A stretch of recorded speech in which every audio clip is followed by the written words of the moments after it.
Okay, wait. మా friend ఒక interesting question అడిగాడు. నాన్ బెయిలబుల్ కేసెస్ అంటారు. టీవీలో ఇంకా అబ్బాయి ఆ పర్సన్ ఇంకెప్పటికీ బయటకు రాడు అన్నట్టు చూపిస్తాడు. బట్ వితిన్ 1 or 2 వీక్స్‌లో చూస్తే వాళ్ళు బయటకు వచ్చేస్తుంటారు బెయిల్ మీద. హౌ ఇస్ ఇట్ పాసిబుల్ అన్నాడు.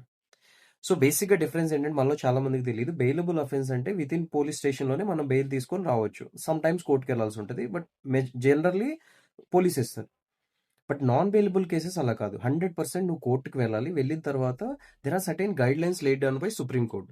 ఈ పర్సన్ ఇన్వెస్టిగేషన్ ప్రాసెస్‌తో ఇంటర్ఫియర్ అవుతాడా? ఎవిడెన్స్‌ని ట్యాంపర్ చేసే పాసిబిలిటీ ఉందా? విట్నెస్‌ని భయపెట్టొచ్చా?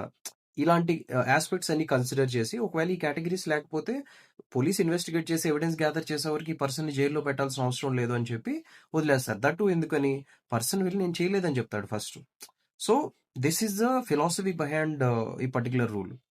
So non-bailable cases doesn't mean that person has to be inside jail until courts decides the case conclusively. దాని అర్థం అది కాదు. Okay. So next time non bailable అంటే ఇలా అనుకోవద్దు. బికాస్ బయట నేనేం చూసానంటే జడ్జెస్ డబ్బులు తీసుకొని వదిలేశారు. ఇలాంటి ఎలిగేషన్ చాలా సార్లు విన్నాను. నేనే చాలా సార్లు విన్నాను.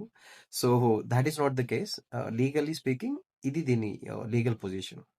So I'm your legal advisor. మంచిగా జస్ట్ ఫాలో మీ. మీకు ఇలాంటి టిప్స్ చాలా చెప్తుంటా.